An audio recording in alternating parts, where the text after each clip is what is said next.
चलो hello students, ready? Welcome to the chemistry zone. Good morning. અને આજે આપણે ફરીથી કાલની જેમ જ દાખલા શીખવાના છે. દાખલો 1. ગઈકાલે પણ થોડા દાખલા ભણ્યા હતા. આજે બી થોડા દાખલાની પ્રેક્ટિસ કરીએ. દાખલાની રકમ લખજો મારી સાથે સાથે. 298 કેલ્વિન તાપમાને નીચે આપેલા કોષનો પોટેન્શિયલ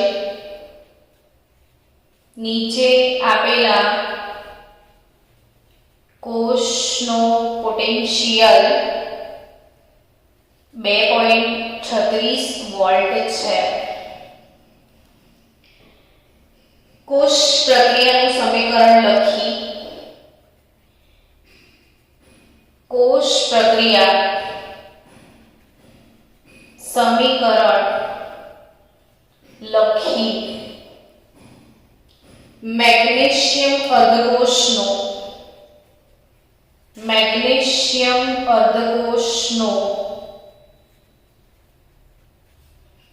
પ્રમાણિત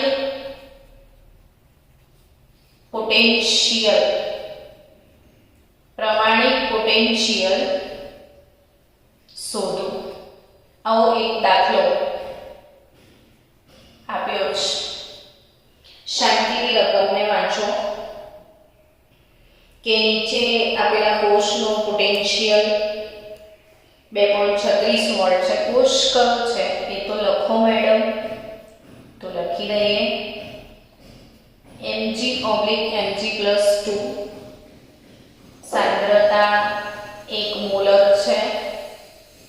ક્ષાર સેતુ, પછી હાઇડ્રોજન H+,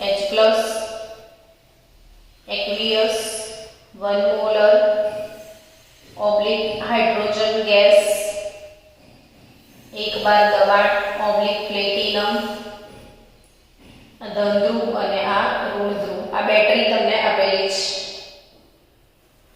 આ બેટરી માટે શું આપી દીધું છે? કોષ પોટેન્શિયલ આપી દીધું છે.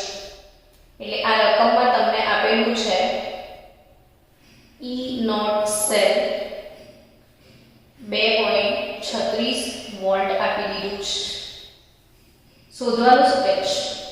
તો મેગ્નેશિયમ અર્ધકોષનો પોટેન્શિયલ એટલે તમારે શોધવાનું છે E0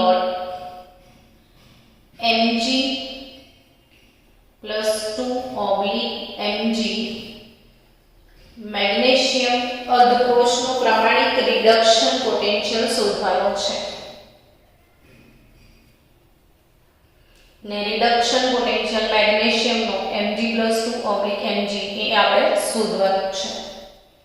તો કેવી રીતે શોધી શકાશે? સમજો કે અહીંયા એનોડ તરીકે મેગ્નેશિયમ અર્ધકોષ છે, પરંતુ કેથોડ તરીકે હાઇડ્રોજન છે.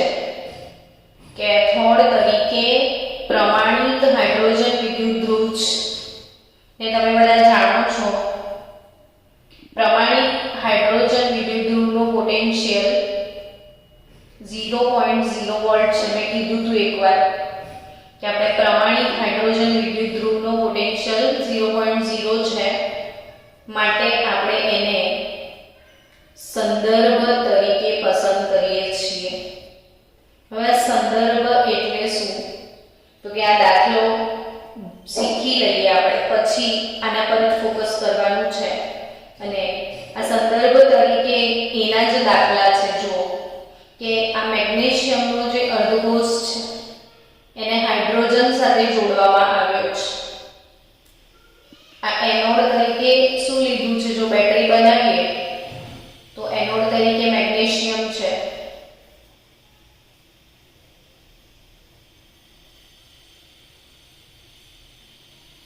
અને કેથોડ તરીકે આ લોકોએ કોને પસંદ કર્યો છે?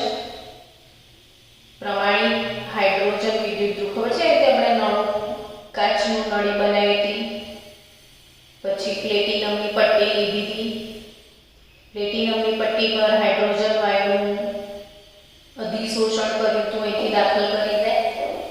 અને આ કોપરનો તાર હતો ને કોપરના તાર સાથે આપણે મેગ્નેશિયમને જોડીએ તો બેટરી બની ગઈ. હવે વચ્ચે પોટેન્શિયલ માપવા માટે કયું સાધન વપરાય છે?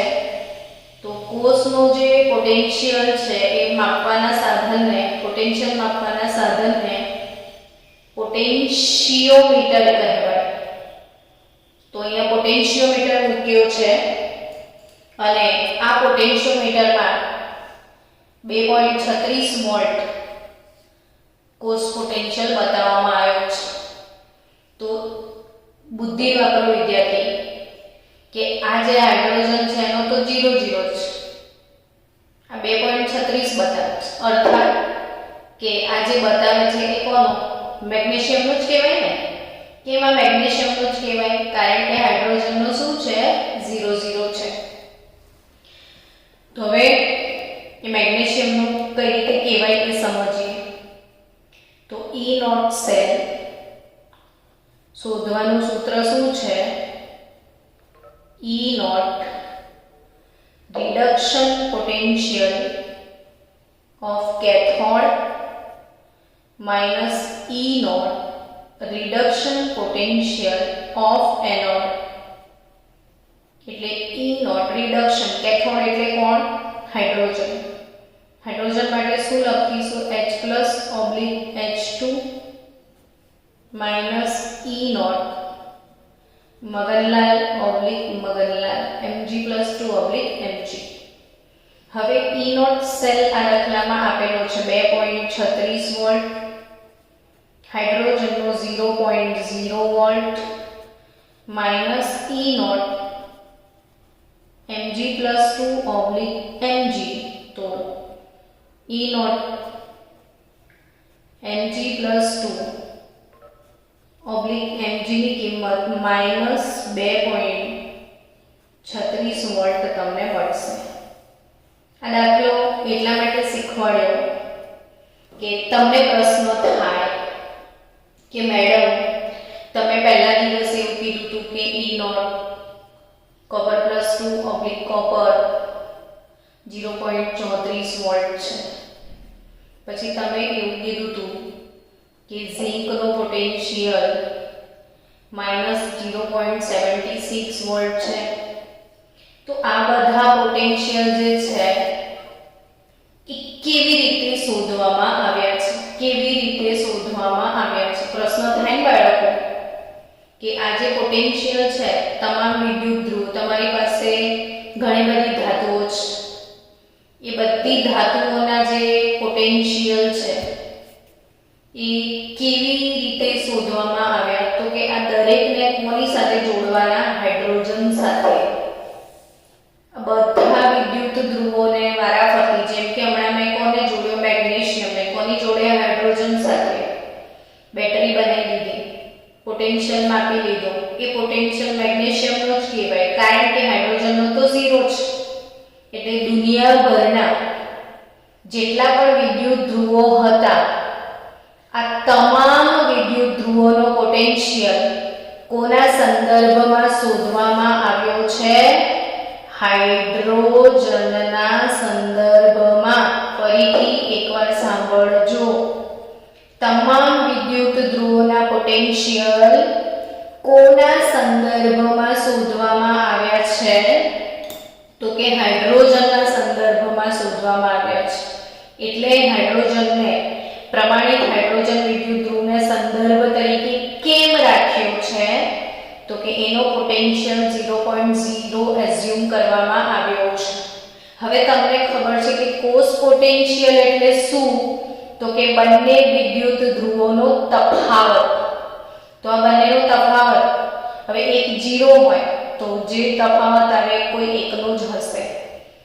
તો આ રીતે કે કોઈ પણ વિદ્યુત ધ્રુવને હાઇડ્રોજન સાથે જોડવાથી તેનો અર્ધ પોટેન્શિયલ શોધી શકાય છે, અર્ધ કોષનો પોટેન્શિયલ શોધી શકાય છે. હવે આના સમીકરણ તો તમને આવડે છે ને?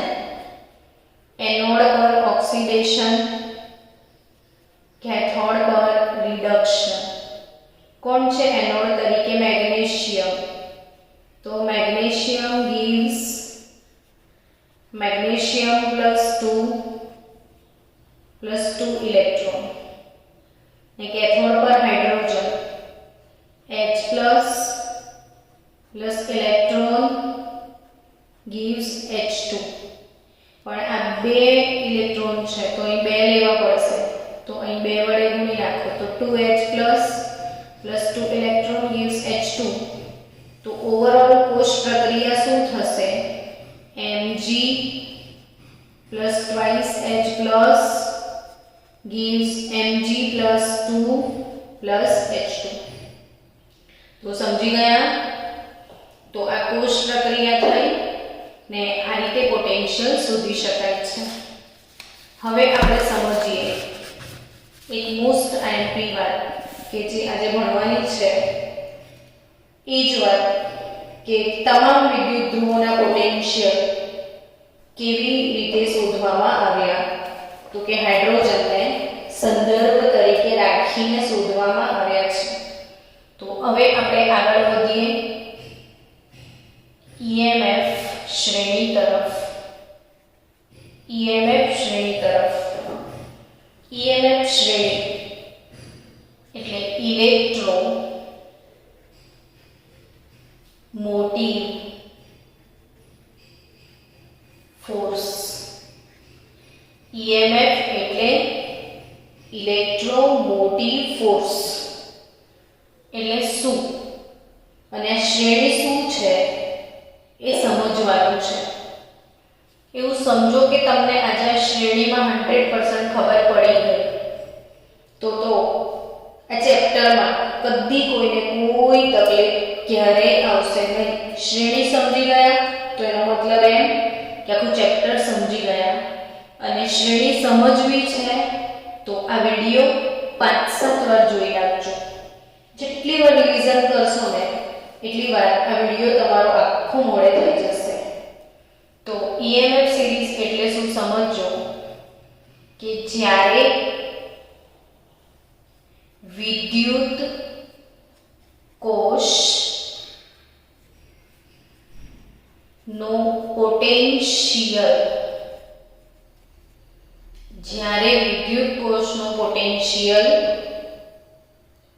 હાઇડ્રોજન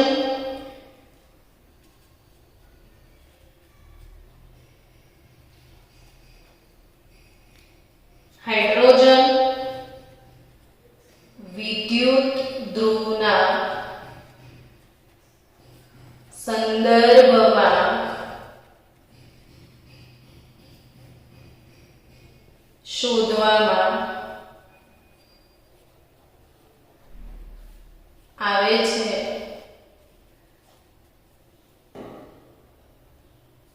ત્યારે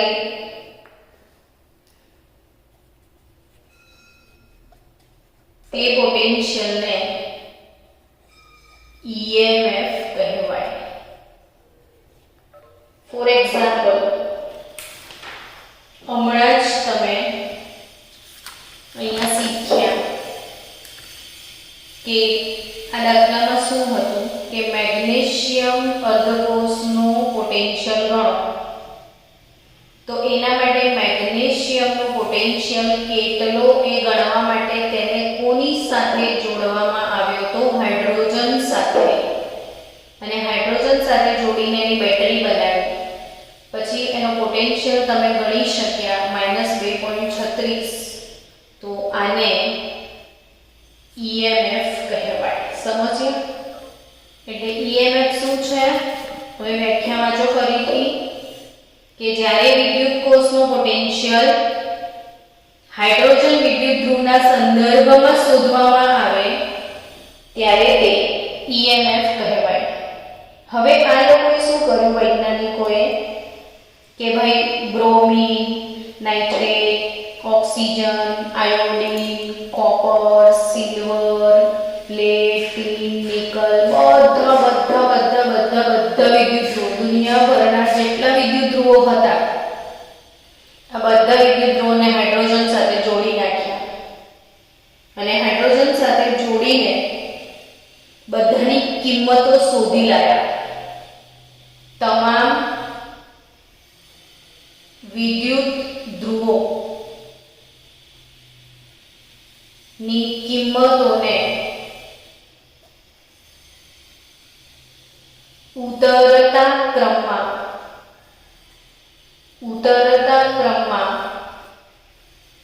ગોઠવવાથી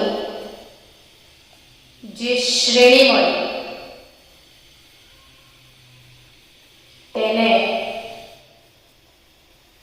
EMF શ્રેણી કહેવાય. હવે આ EMF શ્રેણી તમને બતાવું છું. જો આ તમે અહીંયા વાંચ્યું હશે કે EMF શ્રેણી એવું દેખાતું હશે ને આ EMF શ્રેણીમાં પહેલો ફ્લોરિન છે જેનો પોટેન્શિયલ વેલ્યુ 2.87 છે, ધન બતાવે છે, ધન. પછી કોબાલ્ટ છે 1.81, પછી હાઇડ્રોજન પેરોક્સાઇડ 1.78, 1.51, 1.40, 36, 33, 23, અર્થાત ઉતરતા ક્રમમાં છે. કેવા ક્રમમાં છે? ઉતરતા ક્રમમાં. પછી જુઓ આ તમામ વિદ્યુત ધ્રુવો જુઓ, bromine, nitrate, mercury, silver, Fe3, iodine, copper, અને આ બધાની કિંમતો ધ્યાનથી જુઓ તો 1.09 થી ઘટતી જાય છે, પછી 0 આવી ગઈ જુઓ. અને 0 જે છે ને આપણી શ્રેણીમાં વચ્ચે, આ 0 કોનો છે? તો હાઇડ્રોજનનો શીખાયું છે ને મેં, હાઇડ્રોજનનો વિદ્યુત ધ્રુવ 0, અને પછી એની નીચેના હાઇડ્રોજન પછીના બધા માઇનસ વેલ્યુ બતાવે છે. આપણે શું યાદ રાખવાનું? સૌથી પહેલું કોણ છે ને સૌથી છેલ્લું કોણ છે એ યાદ રાખવાનું. તો સૌથી છેલ્લું જે છે ને શ્રેણીમાં એ લિથિયમ છે ને સૌથી પહેલું જે છે ને શ્રેણીમાં એ ફ્લોરિન છે. આઈ થિંક તમને ચોપડી જોઈને ખ્યાલ આવ્યો હશે બાળકો કે EMF શ્રેણીમાં ટોપ પર ફ્લોરિન છે, બોટમમાં લિથિયમ છે. આ જે બધી પોટેન્શિયલ વેલ્યુ છે એ હાઇડ્રોજનના સંદર્ભમાં શોધવામાં આવી હતી. તમને અહીંયા પ્રશ્ન થશે બાળકો કે આપણે આમાંથી સિલ્વરનો પોટેન્શિયલ શોધવો છે તો સિલ્વરને હાઇડ્રોજન સાથે જોડીએ તો સિલ્વરને એનોડમાં મૂકવાનો કે કેથોડમાં મૂકવાનો, આવો પ્રશ્ન થાય. તો આમાં શું દેખવાનું કે સિલ્વરનો પોટેન્શિયલ 0.80 છે ને હાઇડ્રોજનનો 0.0.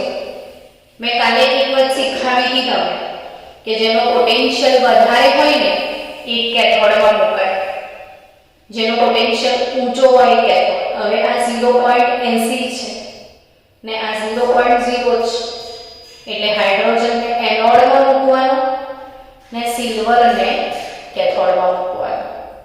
પણ જો મારે અહીંયા મેગ્નેશિયમ ને હાઇડ્રોજનનો સેલ બનાવવો છે, મેગ્નેશિયમ સાથે હાઇડ્રોજનને જોડવો છે, તો મેગ્નેશિયમનો પોટેન્શિયલ માઇનસ છે ને હાઇડ્રોજનનો 0 છે.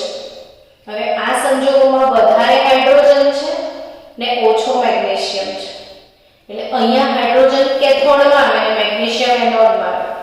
એટલે મેગ્નેશિયમ હાઇડ્રોજનને જો જોડવામાં આવે તો હાઇડ્રોજન એક કેથોડ બને અને મેગ્નેશિયમ એનોડ બને. પણ જો તમે હાઇડ્રોજન ને સિલ્વરને જોડવા માંગો છો તો સિલ્વર ઉપર છે, હાઇડ્રોજનથી ઉપર છે સિલ્વર. એનો અર્થ એવો થાય કે સિલ્વર કેથોડ બને, હાઇડ્રોજન એનોડ બને. પણ જો મેગ્નેશિયમ ને હાઇડ્રોજન જોડો તો આ હાઇડ્રોજન કેથોડ બને, મેગ્નેશિયમ એનોડ બને. ટૂંકમાં કોણ કેથોડ બને ને કોણ એનોડ બને એ સમજાઈ દીધું છે કે બેની કિંમતોની કમ્પેરિઝન કરવાની. જેનો પોટેન્શિયલ ઊંચો હોય એ કેથોડ ને જેનો પોટેન્શિયલ નીચો હોય એ એનોડ. તો આપણે હાઇડ્રોજનને ક્યાં મૂકવાનો? તો કે એનોડમાં પણ મૂકી શકાય ને કેથોડમાં પણ મૂકી શકાય. એની બાજુવાળો જેવો હોય એના પર એનું સ્થાન નક્કી થાય. ટૂંકમાં આ બધાના જે કિંમતો છે એ કોના લીધે મળ્યા છે? તો હાઇડ્રોજનના સંદર્ભમાં મળ્યા છે. આ તમામ વિદ્યુત ધ્રુવોના કોષ પોટેન્શિયલ હાઇડ્રોજનના સંદર્ભમાં શોધવામાં આવ્યા છે, જેને EMF શ્રેણી કહેવાય, ને દબાણ કિંમતોને ઉતરતા ક્રમમાં ગોઠવી છે, વધારેથી ઓછા તરફ, વધારેથી ઓછા તરફ. તો આ EMF શ્રેણી જે છે એની અગત્યની વાતો સમજજો. આના પર જ આખું ચેપ્ટર છે બાળકો, બધા જ MCQ EMF શ્રેણી પર છે. અગત્યની વાતો જે હું તમને શીખવાડું છું, ટ્રીક, આ ટ્રીક તમારે ટ્રીક યાદ રાખવાની કે આપણી જે શ્રેણી છે એની ટોપ પર કોણ છે અને શ્રેણીના બોટમમાં કોણ છે. તો શ્રેણીની ટોપ ઉપર ફ્લોરિન છે. શું યાદ રાખશો? ટોપ ઉપર ફ્લોરિન છે. આજે આખા દિવસમાં 50 વખત વિચારવાનું કે કેમિસ્ટ્રીમાં શું ભણ્યા હતા, અને વિચારીને તરત આ વસ્તુ બોલવાની કે હા, ટોપ પર કોણ છે? ફ્લોરિન. ટોપ પર કોણ છે? ફ્લોરિન. ને બોટમમાં કોણ છે? લિથિયમ. ઘરમાં બી આ ચાર્ટ બનાવીને મૂકો હોય તો મૂકી દેજો. ફ્લોરિન છે અને બોટમમાં કોણ છે? લિથિયમ. હવે બધાને ખબર છે કે ફ્લોરિન અધાતુ છે ને લિથિયમ શું છે? તો કે ધાતુ છે. અધાતુ, અધાતુ ઓક્સિડેશન કરતા, અધાતુ ઓક્સિડેશન કરતા, ને લિથિયમ ધાતુ છે તો એ પ્રબળ રિડક્શન કરતા. એટલે એવું કહી શકાય કે આખા આવર્ત કોષ્ટકમાં પ્રબળ ઓક્સિડેશન કરતાની વાત આવે ને તો ફ્લોરિન, ને પ્રબળ રિડક્શન કરતાની વાત આવે ને તો લિથિયમ. તો હવે સમજ્યા શું તમે? તો કે આ શ્રેણી કયા ક્રમમાં છે? ઉતરતા ક્રમમાં છે. રિડક્શન પોટેન્શિયલના ઉતરતા ક્રમમાં, રિડક્શન પોટેન્શિયલના ઉતરતા ક્રમમાં. એટલે એક વસ્તુ સમજો કે ઉપર ઓક્સિડેશન કરતા છે અને નીચે રિડક્શન કરતા છે, એટલે તમે શ્રેણીમાં ઉપરથી નીચે તરફ જાઓ તો ઓક્સિડેશન કરતા તરીકેની પ્રબળતામાં ઘટાડો થાય. શ્રેણીમાં જો તમે સમજી લીધું છે ને તો મને અલગ પેપરમાં લખવું પડશે.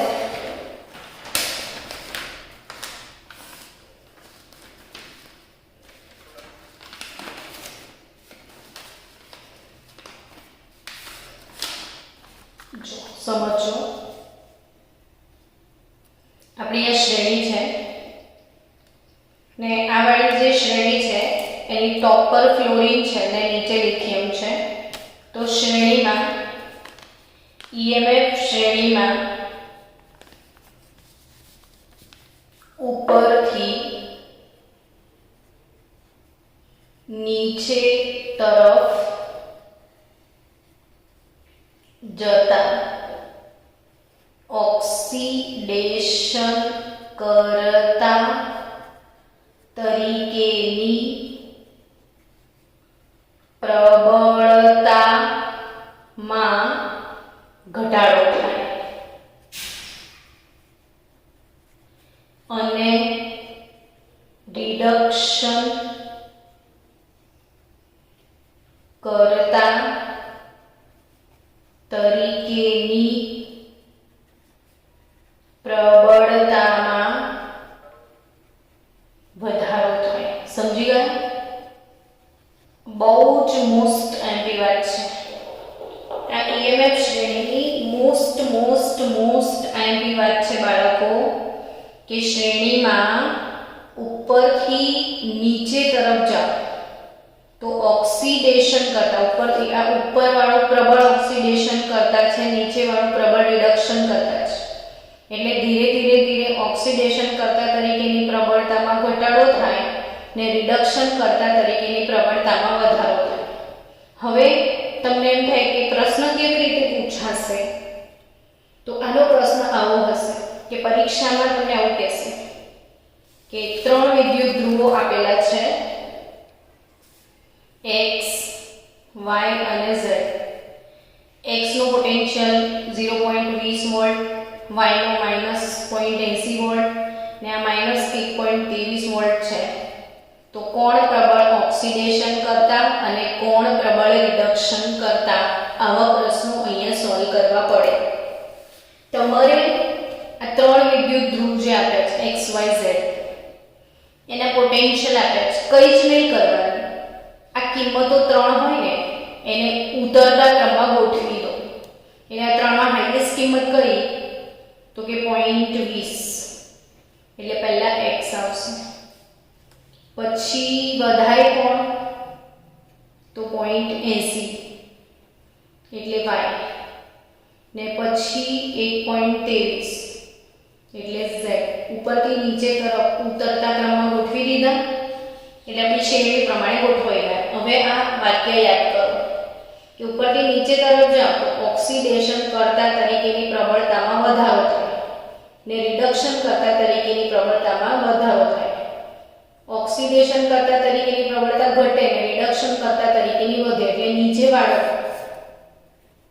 પ્રબળ રિડક્શન કરતા કહેવાય ને ઉપર વાળો પ્રબળ ઓક્સિડેશન કરતા કહેવાય. એટલે આ ઓક્સિડેશન કરતા થાય એના રિડક્શન, અર્થાત કે x છે એ y નું ઓક્સિડેશન, y કરતા x ની ઓક્સિડેશન કરતા તરીકેની પ્રબળતા વધારે છે. એટલે x જે છે એ y નું ઓક્સિડેશન કરી શકે, y જે છે એ z નું ઓક્સિડેશન કરી શકે, પણ z y નું ઓક્સિડેશન ના કરી શકે ને y x નું ઓક્સિડેશન ના કરી શકે. એટલે આ વસ્તુ સમજવા જેવી છે. તો શ્રેણીનું આ અગત્યની ફલશ્રુતિ લખી લો બધા કે ઉપરથી નીચે તરફ જતા ઓક્સિડેશન કરતા તરીકેની પ્રબળતામાં ઘટાડો થાય છે તથા રિડક્શન કરતા તરીકેની પ્રબળતામાં વધારો થાય છે. શ્રેણીની ટોપ પર કોણ બિરાજમાન છે બાળકો?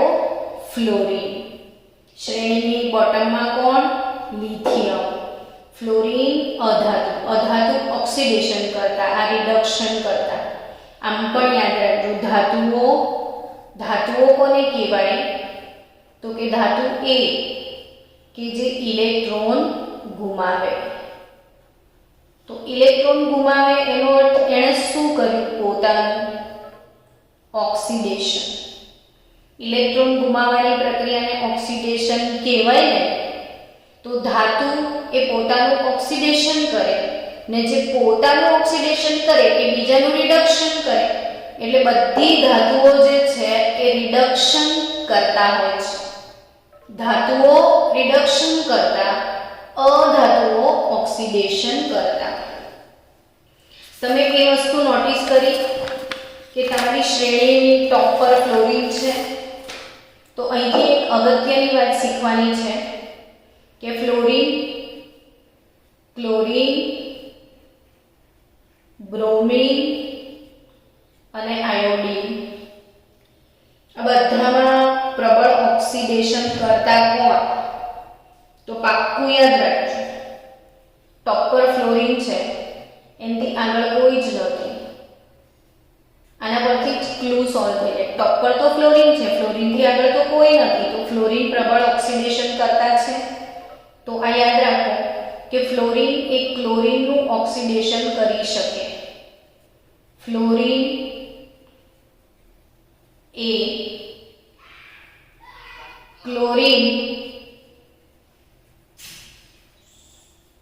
નું ઓક્સિડેશન કરી શકે. સમજો, ક્લોરીન બ્રોમિન નું કરી શકે, બ્રોમિન આયોડીન નું કરી શકે, પણ ક્લોરીન ફ્લોરિન નું ઓક્સિડેશન ના કરે. ફ્લોરિન પ્રબળ છે, આ પ્રબળ છે. ફ્લોરિન ક્લોરીન નું કરી શકે, ક્લોરીન બ્રોમિન નું કરી શકે. ફોર એક્ઝામ્પલ, અહીંયા નીટ નો મોસ્ટ આઈએમપી પ્રશ્ન છે, મોસ્ટ આઈએમપી પ્રશ્ન છે, યાદ રાખજો બાળકો. એક્ઝામમાં આવી કોઈ પ્રક્રિયા છે જો KF + Cl2 gives KCl plus F2. તો શું આ પ્રક્રિયા શક્ય છે? આવો પ્રશ્ન હોય. આ પ્રક્રિયા શક્ય છે આવું પૂછશે કે FCl Cl અહીં ગયો ને F અહીં આવી ગયો. હવે જોવાનું શું જુઓ કે ફ્લોરિનનો ઓક્સિડેશન એક્ટ Kf માં ફ્લોરિનનો ઓક્સિડેશન એક્ટ -1 છે. Cl2 અણુ છે તો એમાં ક્લોરીનનો ઓક્સિડેશન એક્ટ 0. KCl માં Cl નો ઓક્સિડેશન એક્ટ કેટલો? તો -1 ને ફ્લોરિનનો ઓક્સિડેશન એક્ટ 0. હવે સમજો કે ફ્લોરિન -1 થી 0 થયો એટલે ઓક્સિડેશન આંકમાં વધારો થયો. ફ્લોરિનનો ઓક્સિડેશન આંક -1 થી 0 થયો, ઓક્સિડેશન આંકમાં વધારો થયો અર્થાત ફ્લોરિનનું ઓક્સિડેશન થયું. તો ફ્લોરિનનું ઓક્સિડેશન કર્યું કોણે? ક્લોરીને. ફ્લોરિનનું ઓક્સિડેશન કર્યું કોણે? ક્લોરીને. તો શું શક્ય છે આ ઘટના? તો કે ના, ફ્લોરિનનું ઓક્સિડેશન કદી ક્લોરીન ના કરી શકે. હા, આ પ્રક્રિયા આવી હોત KCl plus F2 gives Kf plus Cl2. જો આ પ્રક્રિયા આવી હોત તો સમજો કે Cl જે છે એનો -1 ને અહીં Cl નો 0. અહીં ઓક્સિડેશન થયું ક્લોરીનનું. ક્લોરીનનું ઓક્સિડેશન થયું કર્યું કોણે? ફ્લોરિને. તો ફ્લોરિન ક્લોરીનનું ઓક્સિડેશન કરી શકે છે એટલે આ પ્રક્રિયા શક્ય છે. આ પ્રક્રિયા શક્ય નથી. તો આ એક અગત્યનો નીટનો MCQ છે જે અહીંથી સોલ્વ કરી શકાય કે આ વાત ભૂલતા નહીં કરી. EMF શ્રેણીની ફલશ્રુતિ પ્રમાણે ઓક્સિડેશન કરતા તરીકેની પ્રબળતાનો ક્રમ ફ્લોરિન, પછી ક્લોરીન, બ્રોમિન અને આયોડિન. તો પ્રબળ ઓક્સિડેશન કરતા ફ્લોરિન છે. ફ્લોરિન ક્લોરીનનું ઓક્સિડેશન કરી શકે, ક્લોરીન બ્રોમિનનું કરી શકે, બ્રોમિન આયોડિનનું કરી શકે, પણ ઊંધું શક્ય નથી. તો આ એક મોસ્ટ આઈમ્પી વાત થઈ. 2 મિનિટ રાખજો.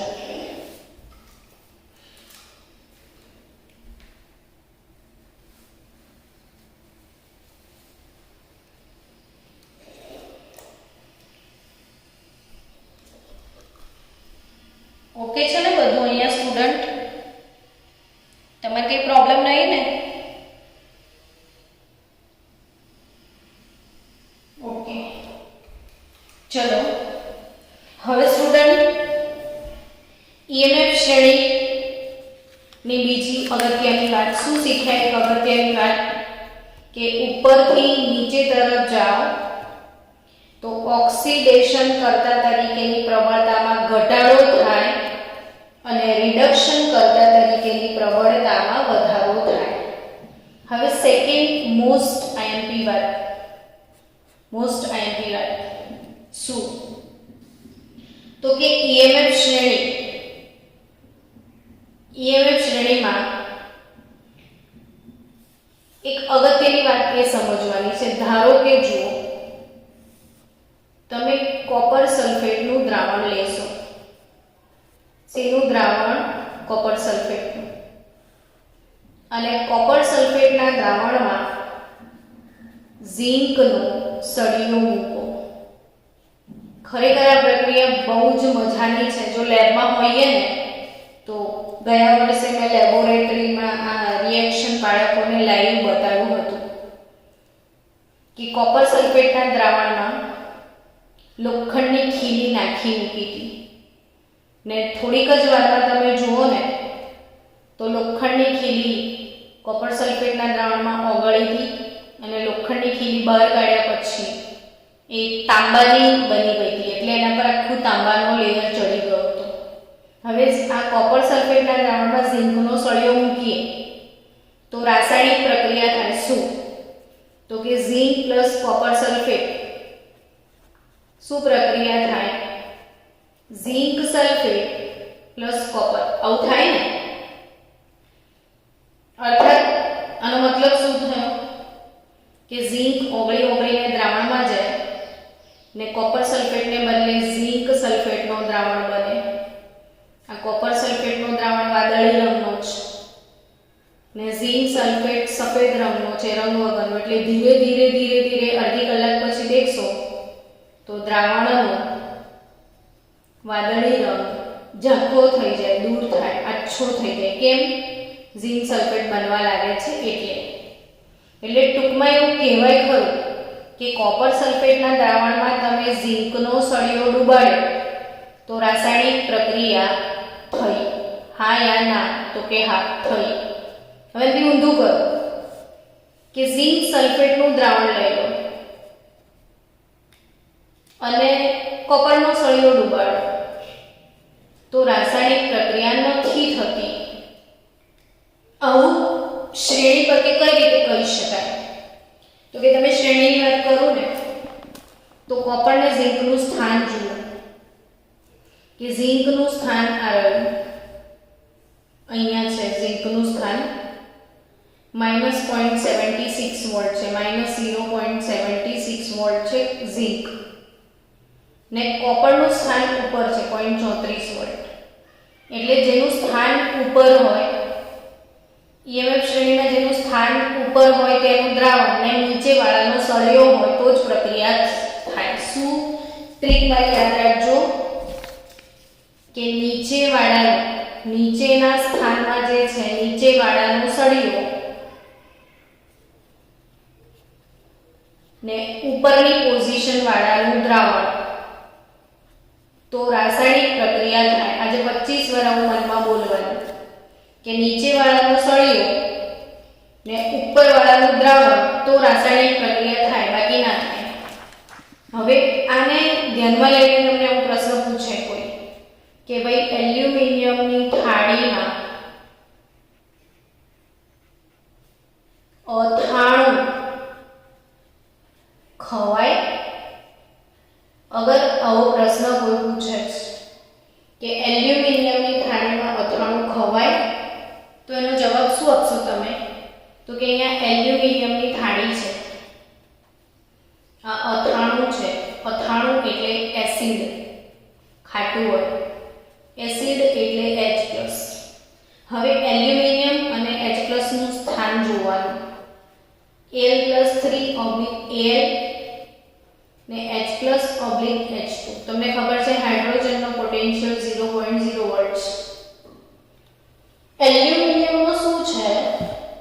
તો એલ્યુમિનિયમનો પોટેન્શિયલ છે -1.66 વોલ્ટ. હવે વિચારો, બંનેની પોઝિશન નક્કી કરી દો. હાઇડ્રોજન એટલે એસિડ, દ્રાવણ આનું છે ને થાળી એટલે સળિયો. એટલે એલ્યુમિનિયમનો સળિયો ને હાઇડ્રોજનનું દ્રાવણ. હવે પોઝિશન નક્કી કરી દો. મેં શું થયું આજે હમણાં શીખાઈ કે ઉપરવાળાનું દ્રાવણ, ઉપરવાળો ભગવાન, ઉપરવાળાનું દ્રાવણ ને નીચેની પોઝિશન વાળાનું સળિયો. એટલે પ્રક્રિયા થાય ને થાય, ડન. ઉપરવાળાનું દ્રાવણ ને નીચેવાળાનો સળિયો એટલે પ્રક્રિયા થાય જ. હવે આપણે સિચ્યુએશન જોયો. આપણી શ્રેણી કયા ક્રમમાં છે? ઉતરતા ક્રમમાં. એટલે હાઇડ્રોજન ઉપર આવશે અને એલ્યુમિનિયમ નીચે આવશે. ઉપરવાળાનું શું છે? ઓહો, દ્રાવણ છે. નીચેવાળાનું શું છે? સળિયો છે. વાવ. ઉપરવાળાનું દ્રાવણ ને નીચેવાળાનો સળિયો એટલે આ બંને વચ્ચે રાસાયણિક પ્રક્રિયા થાય ને થાય. એટલે એલ્યુમિનિયમની થાળીમાં જો તમે અથાણું મૂકો તો થાળી ને અથાણા વચ્ચે રાસાયણિક પ્રક્રિયા થાય. એટલે એલ્યુમિનિયમની થાળીમાં અથાણું ના ખવાય. પડી કે નહીં ખબર? એલ્યુમિનિયમની થાળીમાં અથાણું ના ખવાય. તો આ એક અગત્યની વાત ઈએમએફ શ્રેણીને લઈને આજે આપણે ભણ્યા. તો હાઇડ્રોજન ઈએમએફ શ્રેણીમાં હાઇડ્રોજન પછીની જેટલી ધાતુઓ છે, જેમ કે હાઇડ્રોજનની નીચે કોપર આવે, પછી સિલ્વર, મર્ક્યુરી ને ગોલ્ડ. સિલ્વર, મર્ક્યુરી અને ગોલ્ડ, આટલી ખાસ યાદ રાખજો. CUAG, HG ને AU નીટ માટે બાળકો ખાસ યાદ રાખજો. JEE માટે ખાસ યાદ રાખજો કે કોપર, સિલ્વર, મર્ક્યુરી અને ગોલ્ડ એને જો તમે HCl કે કોઈ બી એસિડના દ્રાવણમાં નાખો છો, એસિડના દ્રાવણમાં આમાંથી કોઈ પણ ધાતુને તમે નાખો છો તો હાઇડ્રોજન વાયુ મુક્ત ના થાય. પણ ઝિંકને નાખો તો ઝિંક પ્લસ HCl છે તો ZnCl2 પ્લસ H2. ધાતુની લાક્ષણિકતા છે કે ધાતુ એસિડ સાથે પ્રક્રિયા કરીને હાઇડ્રોજન વાયુ મુક્ત કરે છે. ધાતુ એસિડ સાથે પ્રક્રિયા કરીને હાઇડ્રોજન વાયુ મુક્ત કરે છે, પણ આ ચાર ધાતુ એવી છે જે HCl સાથે પ્રક્રિયા નહીં કરે અને એસિડ સાથે પ્રક્રિયા કરીને હાઇડ્રોજન વાયુ મુક્ત નહીં જ કરે. કેમ? તો કે એ હાઇડ્રોજનની નીચેની પોઝિશનમાં છે. એટલે અહીંયા નીચેની પોઝિશનનું દ્રાવણ ને આ બધી જે ધાતુઓ છે એ હાઇડ્રોજનથી કઈ પોઝિશનમાં છે? તો હાઇડ્રોજનથી ઉપરની પોઝિશનમાં છે. એટલે આ બધી ધાતુઓ હાઇડ્રોજનથી ઉપર આવશે, શ્રેણીમાં હાઇડ્રોજનથી ઉપર આવશે. એટલે ઉપરવાળાના સળિયા અને નીચેવાળાનું દ્રાવણ થશે. ઉપરવાળાનો સળિયો અને નીચેવાળાનું દ્રાવણ એટલે પ્રક્રિયા શક્ય છે. તો યાદ રાખજો કે આ બધી ધાતુઓ હાઇડ્રોજનથી ઉપરની બાજુ છે, હાઇડ્રોજન નીચેની બાજુ છે. ને આ ખાસ યાદ રાખજો VIP લોકો, ચાંદી, પારો, સોનું ને તાંબુ આટલી ધાતુઓ જે છે એ એસિડ સાથે હાઇડ્રોજન વાયુ આપશે નહીં. તો આપણે આવતીકાલે ફરીથી આ જ લેક્ચરનું થોડું રિવિઝન કરી ને પછી આગળ વધીશું આગળની થિયરી તરફ. તો મળીએ કાલે.